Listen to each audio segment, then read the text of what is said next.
evening. Welcome. I'm Lorelei Tanji, the University Librarian, and tonight we're very excited to open our fall exhibit called Finding the Edge, the Works and Insights of Edward O. Thorp. Recently, Dr. Thorp gave his personal and professional papers to UCI Library's Special Collections and Archives Department, and his papers are a treasure trove. They are a treasure trove on topics ranging from mathematics to gambling and to business. And it will be an important resource for teaching and research to the campus and to the community. Please join me in thanking him for that.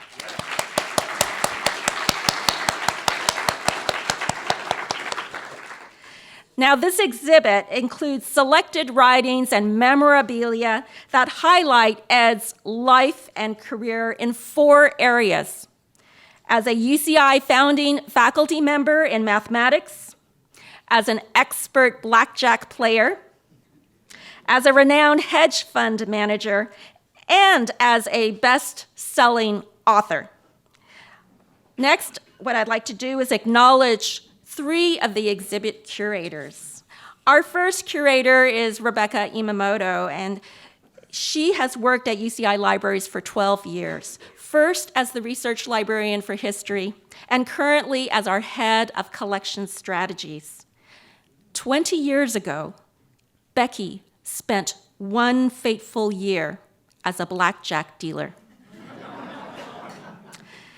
This was at Harvey's Lake Tahoe Hotel and Casino after she graduated from UC Davis. The lesson she learned from that experience at the blackjack table was never split tens. It's bad form. So thank you, Becky, for that tip, and join me in thanking her to be a curator.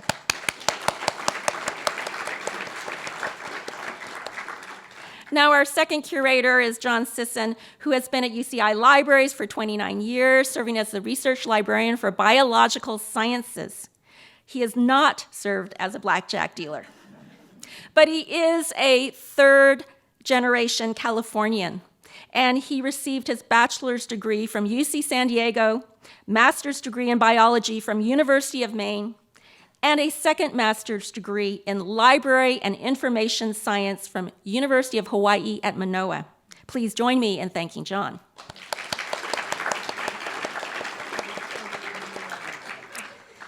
Now, our third curator this evening is Annette Buckley, and Annette has been at UCI Libraries for 7 years, and she has served as the research librarian for business and the interim research librarian for economics. A native Texan, she earned her bachelor's degree from Trinity University and her master's degree from University of Texas at Austin. Join me in thanking Annette. Now, in addition to the curators, there have been many library team members who have made this event possible, but there are too many to name, so all I want to do is to acknowledge and thank them at this time. And now, please welcome the 6th Chancellor of UCI, Howard Gillman.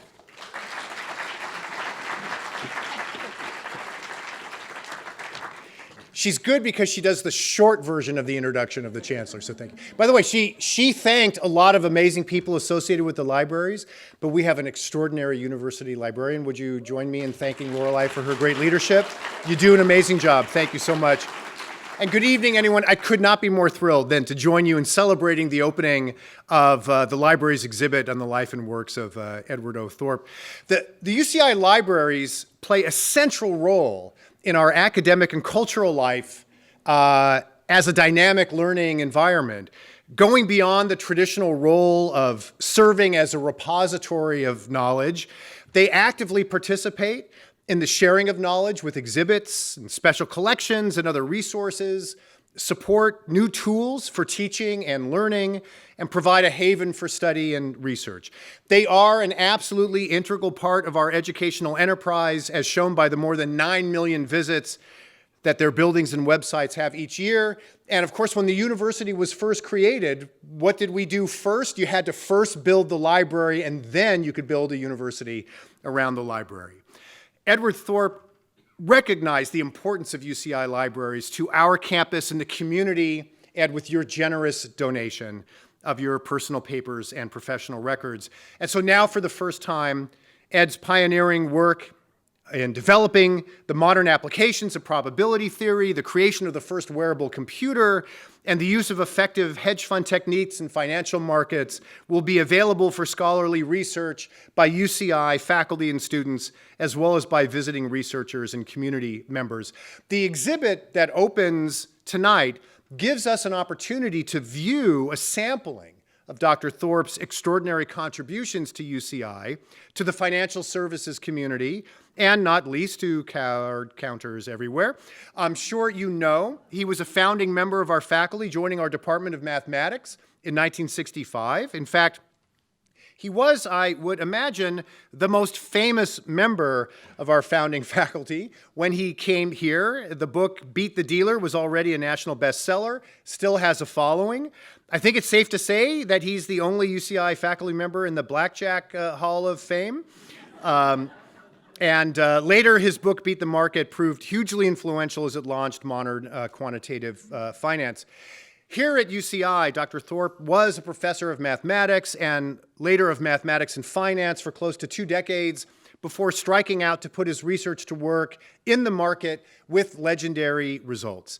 He remained a participant in the life of the university, endowing an important chair in mathematics and serving our own UCI Foundation Board of Trustees for 10 years. In 2013, his many contributions to UCI's excellence were recognized with the Alumni Association's highest honor, the Extraordinarius Award. And as I have been happy to learn over the last few years, he is a man who appreciates a good chess puzzle. So thank you, Ed, for all that you've done for UCI, including your generous gift of your papers and records, and for joining us this evening. I look forward to hearing your remarks in just a few minutes. Thanks so much for being here. We appreciate it.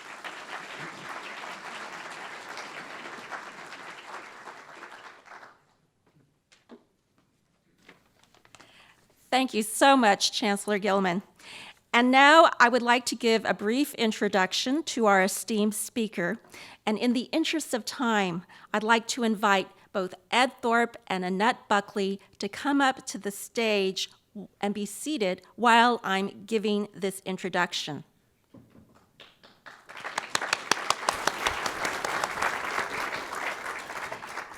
So Edward O. Thorp was a founding member of the UCI Mathematics Department. Thorp also funded an endowment to attract a preeminent professor in mathematics to UCI.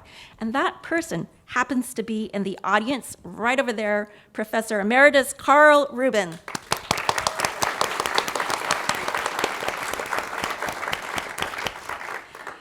Edward O. Thorp is the author of 6 books, including New York Times bestseller Beat the Dealer, which mathematically proved that the house advantage in blackjack could be overcome by card counting. He also wrote A Man for All Markets, From Las Vegas to Wall Street, How I Beat the Dealer and the Market, which gives a fascinating overview of his life and also his experiences in the biggest casino in the world, Wall Street. Now, to beat roulette, he and Claude Shannon invented the first wearable computer, as the Chancellor mentioned. What he didn't mention, though, which I'm happy to share, is that we borrowed this item from MIT Museum, just so that you could see it displayed in the exhibit later tonight.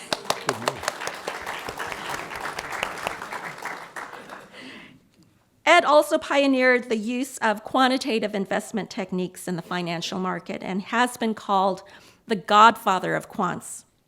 Dr. Thorp was always ahead of his time.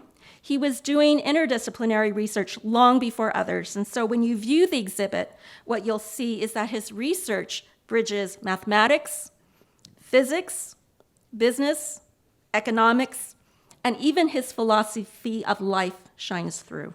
And so now, Dr. Thorp will share his insights with us. Please join me in welcoming Ed Thorp and Annette Buckley.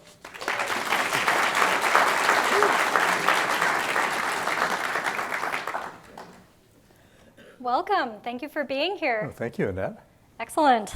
All right. So I have a list of questions for you. Are you ready? I think so. Wonderful. Okay. So this is your pop quiz. Okay. So first question is, throughout the body of your work, you make reference to finding the edge in different ways. What does finding the edge mean to you? Well, if you go to a casino, you probably know that casinos overall make more money than they lose to the players. So I thought finding an edge for the casino would be to reverse things, at least on my behalf, and maybe people who followed the things I wrote. So finding an edge in the casino to me meant a system that, on average, won money from the casino instead of losing money to the casino. Going on to Wall Street, if you were to just buy an index fund, or it could be equities, it could be bonds, you could beat most investors, as it turns out, because you're not paying a lot of extra commissions, you're not doing a lot of trading that's eating up part of your profit and generating more taxes and so forth. So finding an edge in the market, to me, meant finding a way to do better than investing in index funds. And doing better means really two things in the market, in my opinion. One is to try to get a higher rate of return, and the other is to try to get a lower risk. So I managed to do that with the first quantitative hedge fund. It ran for just under 19 years, and it made about twice as much per year as the index did. And it had perhaps a 20th or a 50th of the risk. In 230 months, it only had 3 down months of less than 1% in each of those months.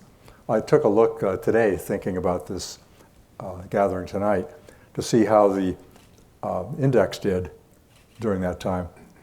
The index had 96 down months, not 3.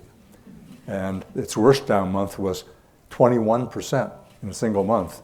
And there were down months of 9, 10, 11, 12, 13% floating around. So I was well satisfied because I could sleep at night. I really didn't worry. I expected to make money every month. And that was almost always true. So anyhow, that was finding the edge in the market. And then there's a third aspect of finding the edge, if you think about it. You can apply this sort of thinking to anything, like your life. For example, one thing I thought about early on was never smoking. What's the edge there? Well, it's probably on average about 7 extra years of life, and the years you have are going to be somewhat healthier. Another one is exercise. What's the edge there? Well, a few more years of life, and it's healthier life. It's good life. So things like that, if you pay attention to them, they don't require a lot of thinking. It just requires a little bit of discipline, maybe, and a clear view of what's likely to happen. That's finding a way to find an edge in life. And I can go on. There are lots of other things you can, risk. There's a lot of risk in life in various ways. For example, if you ride a motorcycle, your risk of being killed is about 25 times per passenger mile what it is if you ride in a passenger car. If you ride in a passenger car, your risk of being killed is about 100 times per passenger mile what it is flying in a first world commercial aircraft. Second world, not so good. Third world, worse.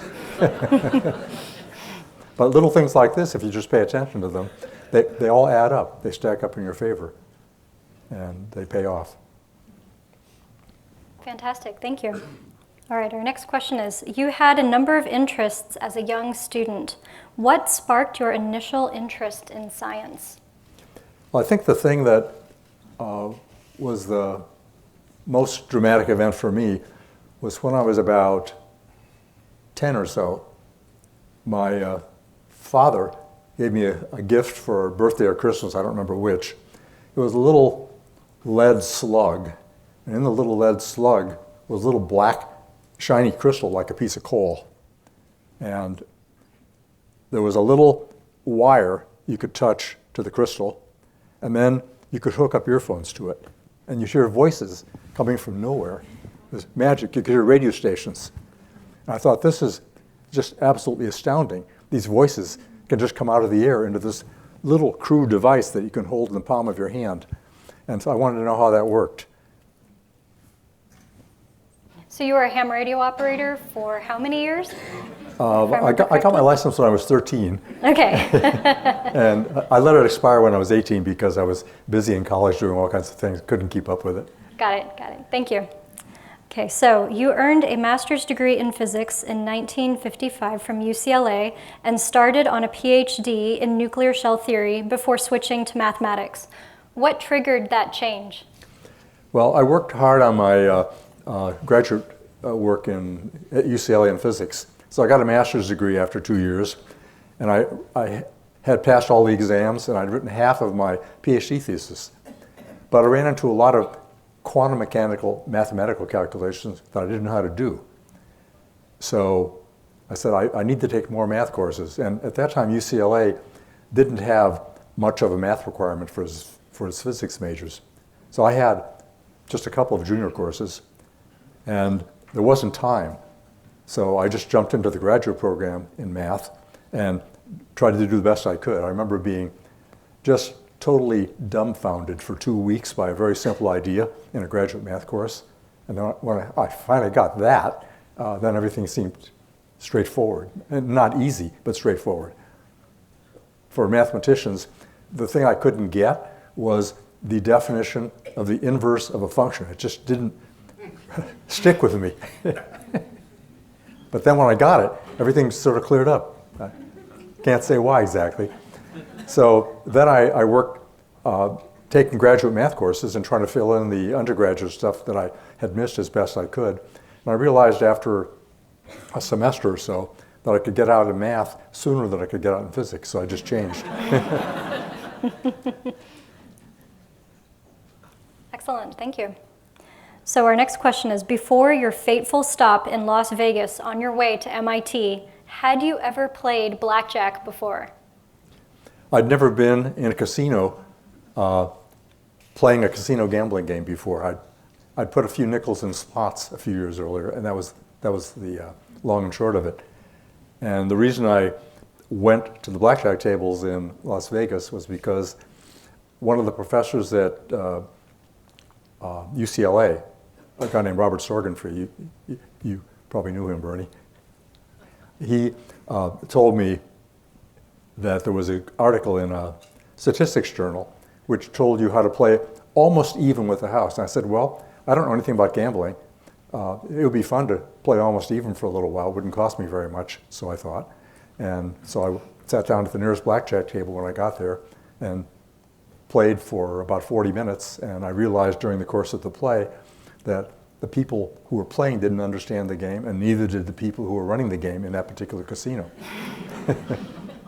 So then when I went back to UCLA and read the article, and as soon as I started to read, I realized the central idea that was going to work, which was that nobody was keeping track of the cards that were out, and that those cards had to have a big impact on the way the odds shifted back and forth. So that was how it got started. Got it, thank you.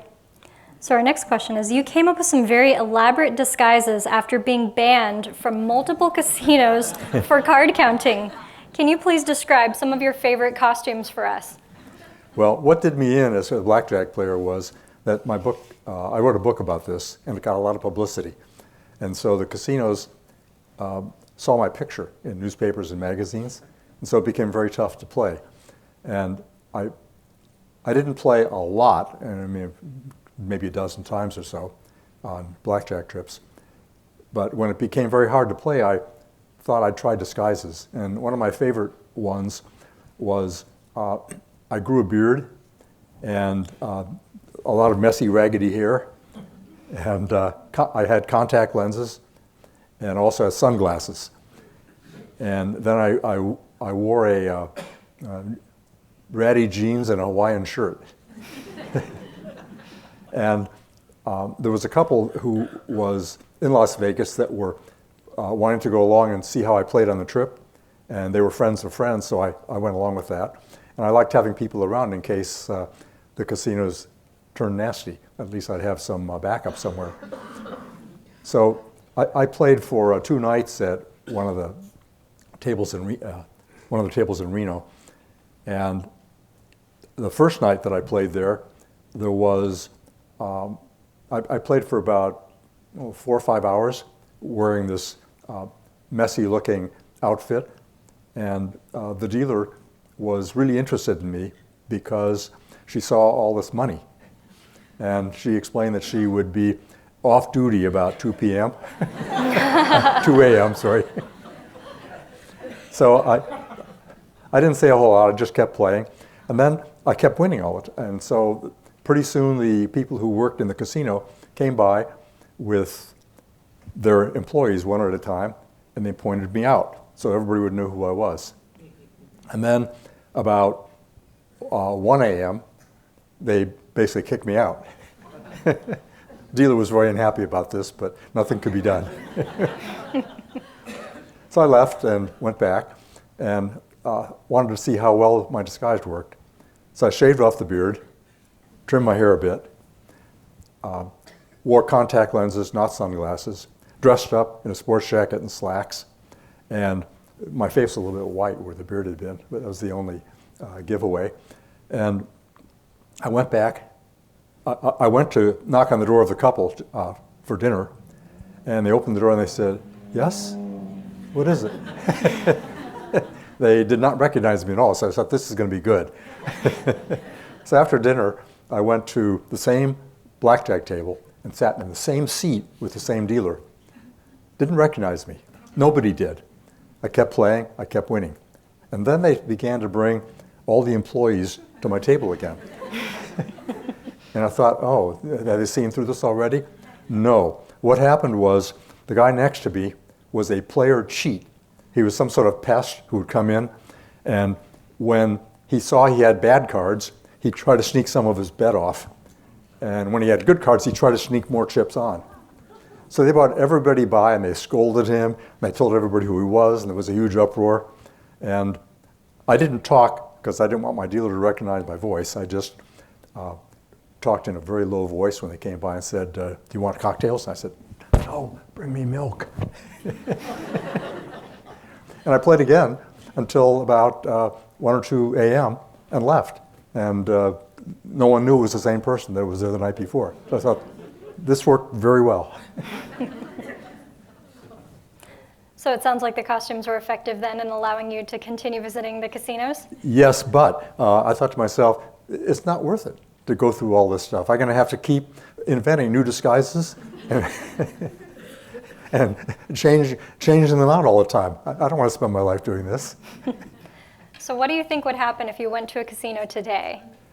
Well, the last time I went to a casino was in 2012. Mm-hmm. I was at an event called the Blackjack Ball, and that is a gathering of so-called advantage players, people who have made a lot of money playing blackjack and sometimes other games like horse racing, and there's some roulette people there and so forth, blackjack teams.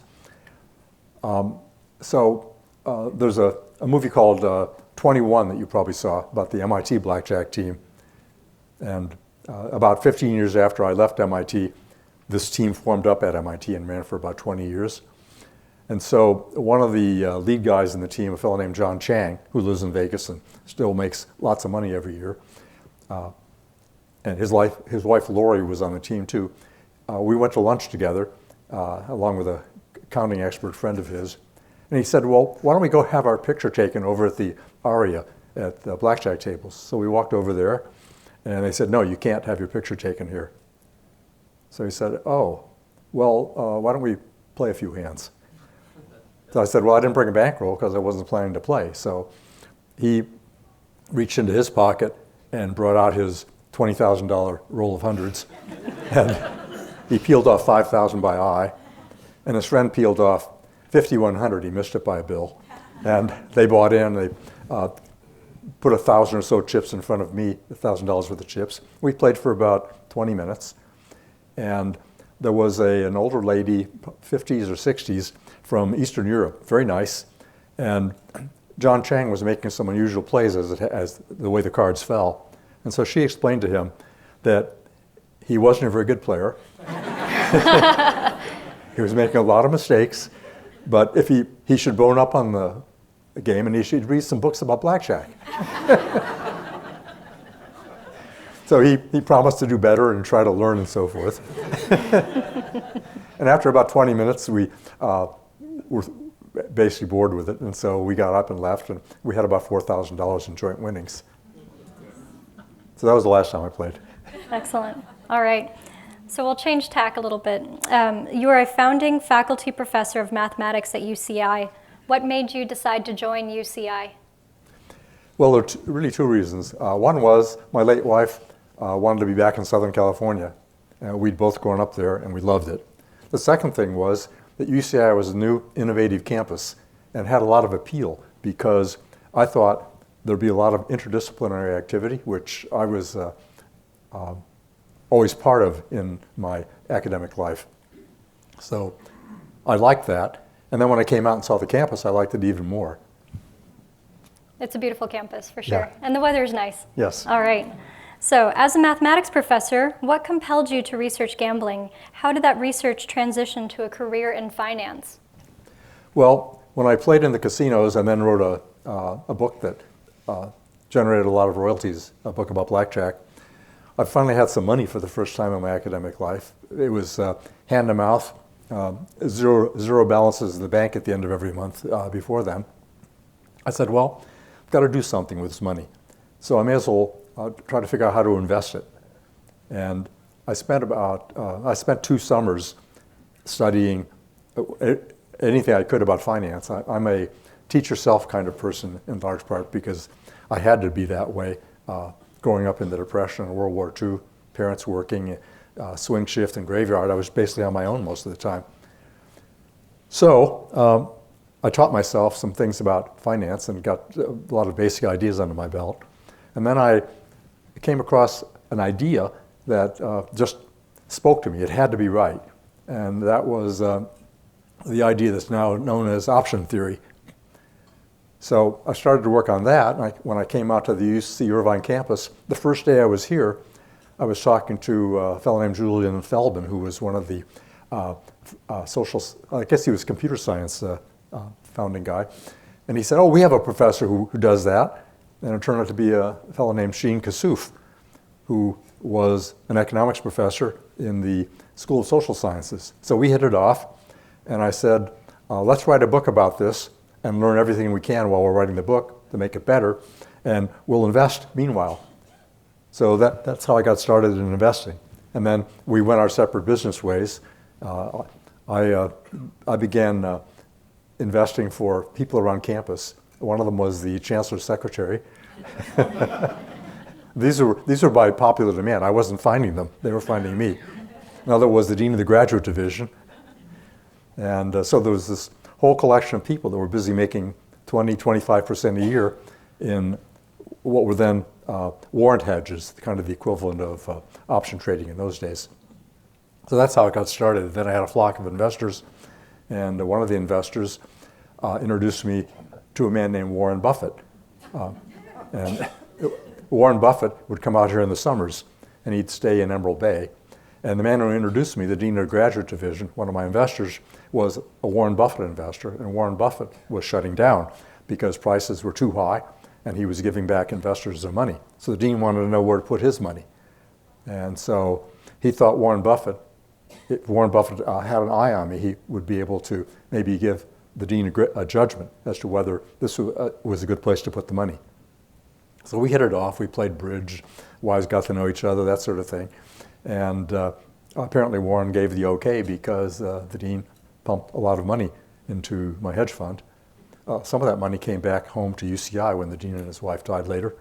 And they endowed various things and donated money to the university. So it had a good ending.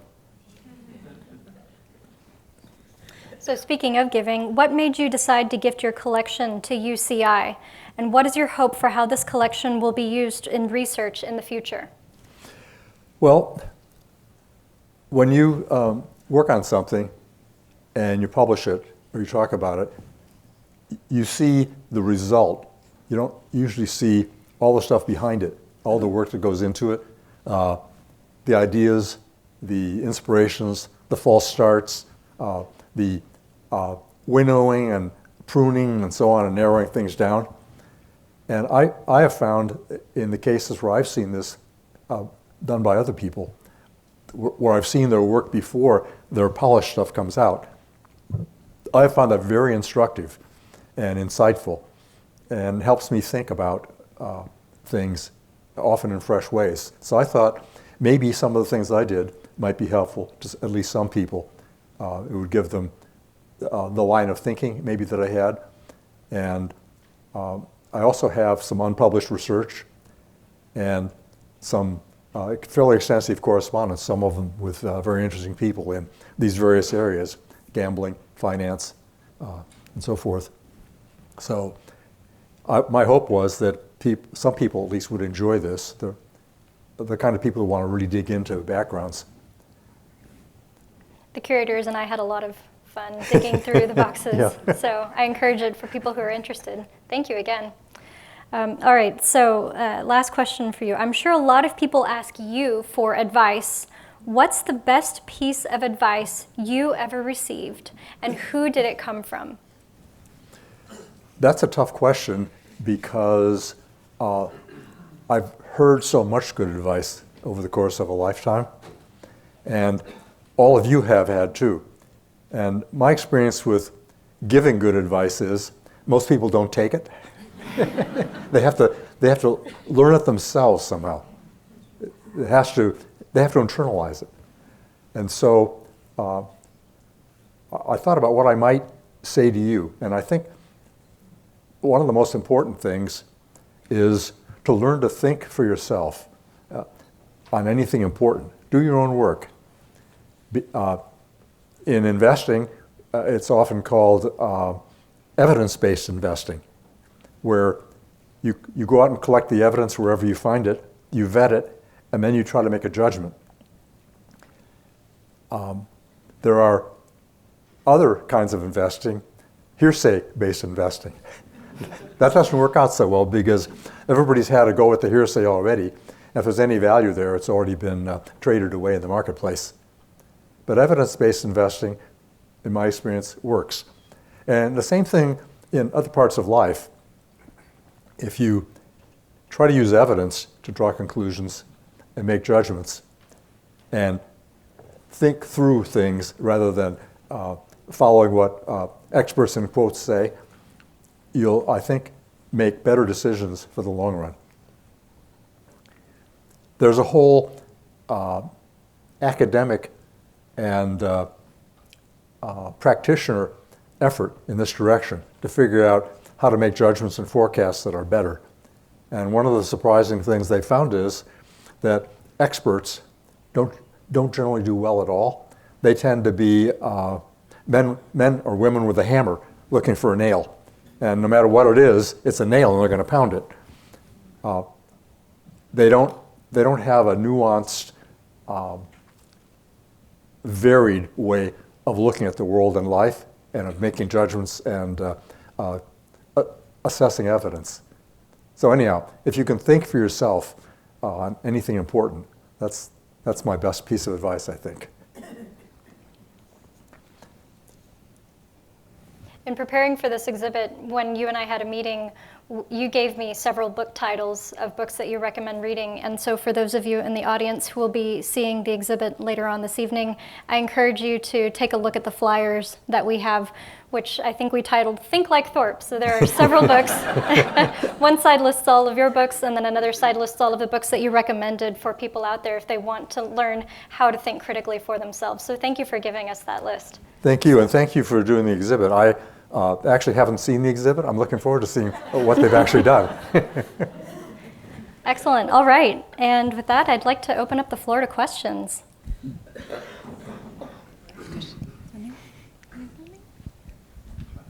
So how might you get an edge on the economy if you're the head of the Fed?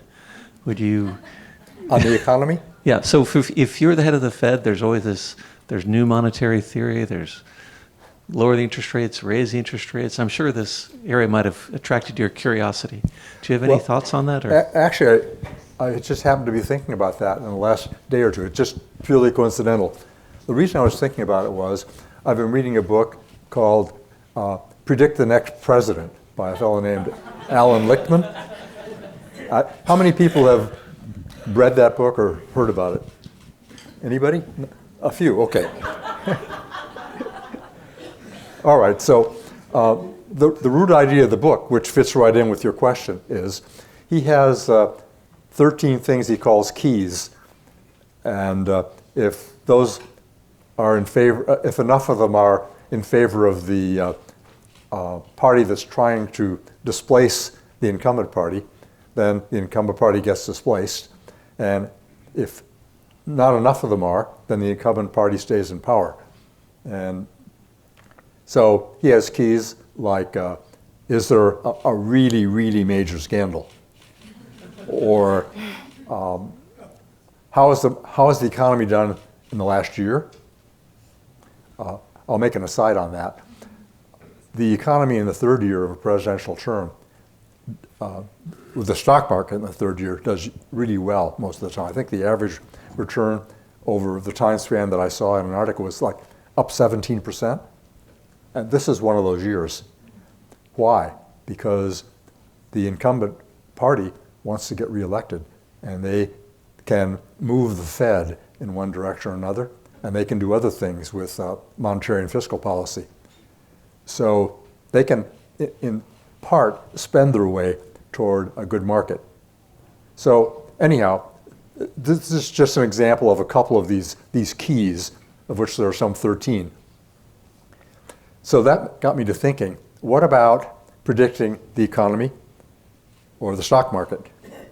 Maybe a system like that could be developed to work. The reason I say this is worth thinking about is because Lichtman says he's gotten the popular vote right every election since 1860. He predicted Trump would win in September of 2016. Now, he didn't quite get it right because Trump did not win the popular vote, even though he won the presidency. But still, that was a pretty bold prediction at that time.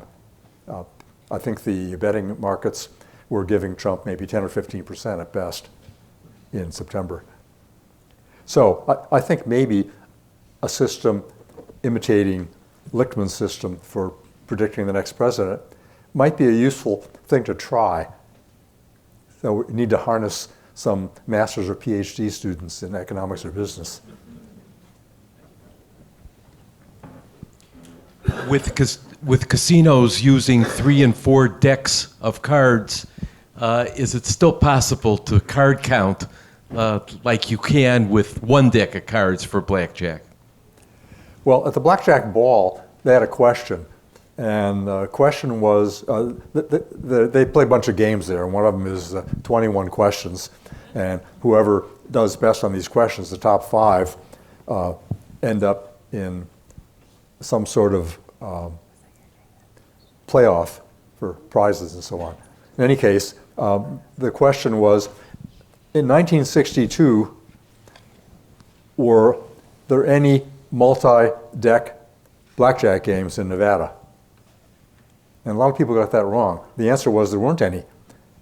But when Beat the Dealer came out in 1962, November, it wasn't too long thereafter when they introduced multi-deck games.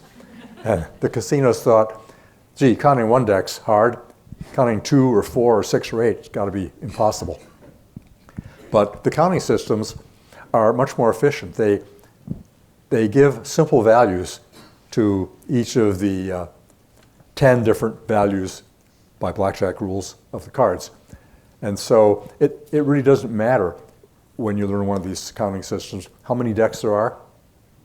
It only matters because multiple decks tend to shift the odds just because of the math very slightly in favor toward the casino and away from the player. So it makes it a little harder to beat them than if you're only playing against 1 deck. But otherwise, for counting, it's not a problem. And so, well, to give you a simple example, I think it's in the exhibit. Do you have the high-low counting system there? Yes. Yeah, okay. I'm looking at our blackjack curator. Yes. Yes, we do.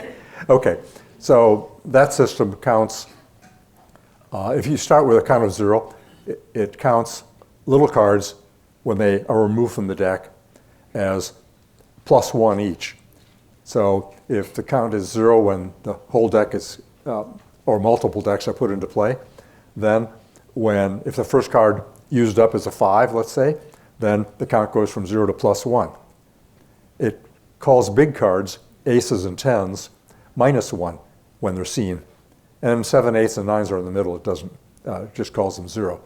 That's a pretty efficient counting system, it turns out. And if you evaluate the count by how many decks are left, a count of 5 with 5 decks plus 5 is like a count of 1 with 1 deck left. Then that's about all you have to do to play a very strong winning game. And the system's so easy, you're not likely to make mistakes. And so you don't lose back from your mistakes, whereas the more complex systems that get a little bit more usually cost in mistakes more than they get back by the little bit more. So anyhow, multiple decks are as easily dealt with as 1 deck.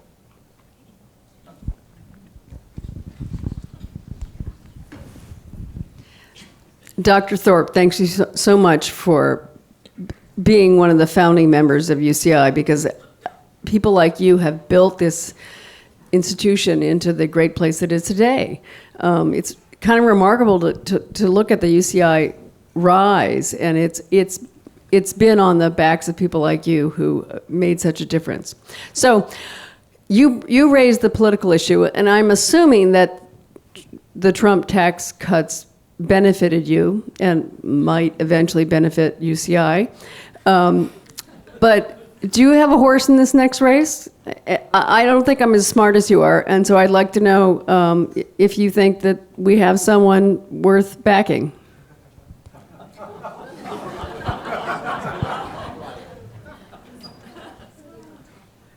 I have definite opinions, but I'm not sure if I should express them.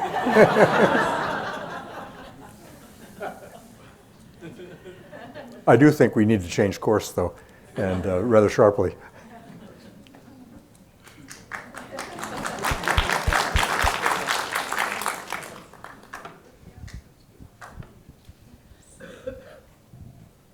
Any last questions? Nope. Our last question. Okay, hold on 1 second.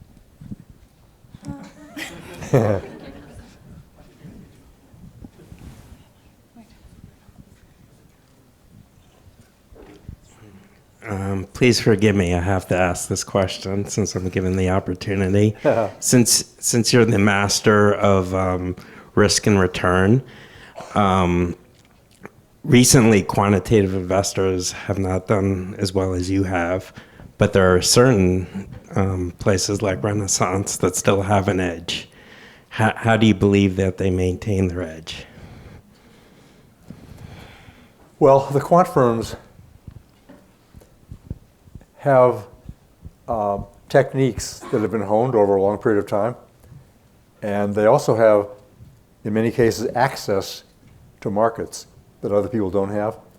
For instance, they can trade in microseconds, and so they can trade faster than normal people can trade. They also have algorithms which show them how to shop in the marketplace and try to figure out a little bit about what's going to happen in the very short term, one way or another in each stock. And the exchanges, I believe, give them access briefly, 30 milliseconds or so, it may have changed by now, what the rules are, to the book, the order book. And if you can see the order book, you can win, just remorselessly and inevitably. There was a high-frequency trading firm called Virtue, which decided it would go public. And so it issued a prospectus. Prospectus is a document that spells out all the risks and all the things that they're attempting to do and so forth. So they reveal a lot of details. And what Virtue revealed was that for about the last 1,300 trading days, they had won every day except one. Every day. And the one day they didn't win was because they had a computer problem.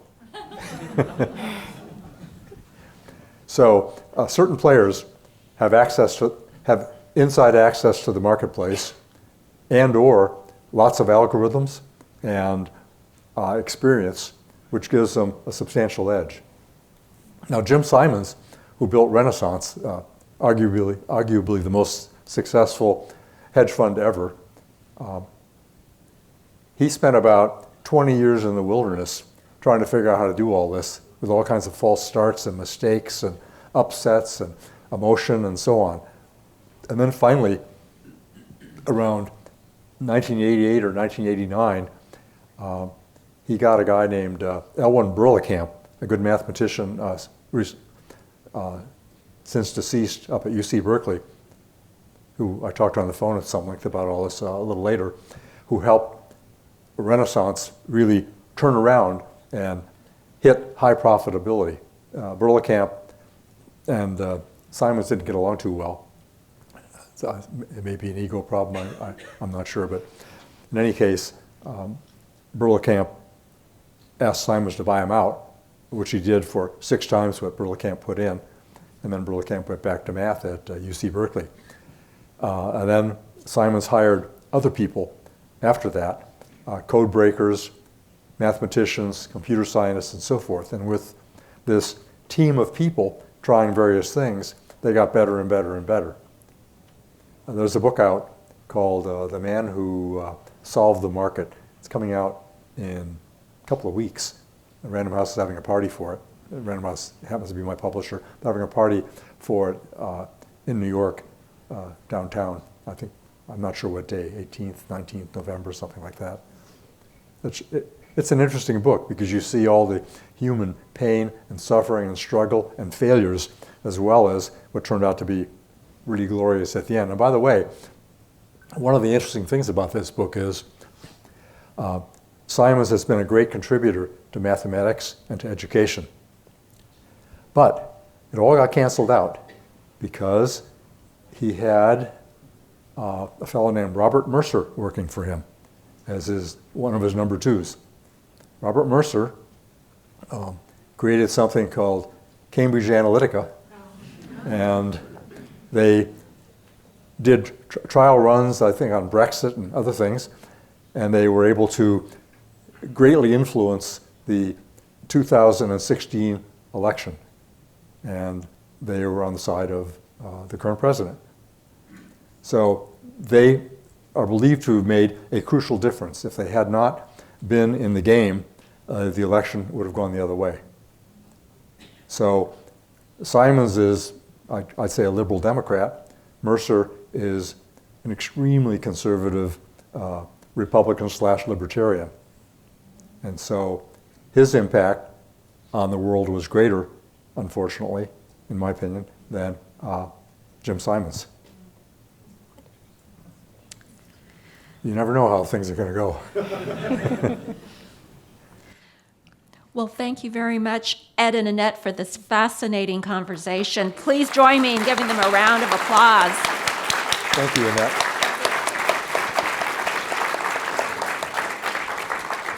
And now it's time for the reception and the exhibit viewing, which is at Langston Library, a short walk from here. We have students in the back of the auditorium who can escort you to the Langston Library. They will be holding or carrying balloons. And for those of you who prefer not to walk or would need assistance, we have golf carts that are available right at the entrance of this building. So please join me in a final thank you to our speakers and to our curators. Thank you all for coming.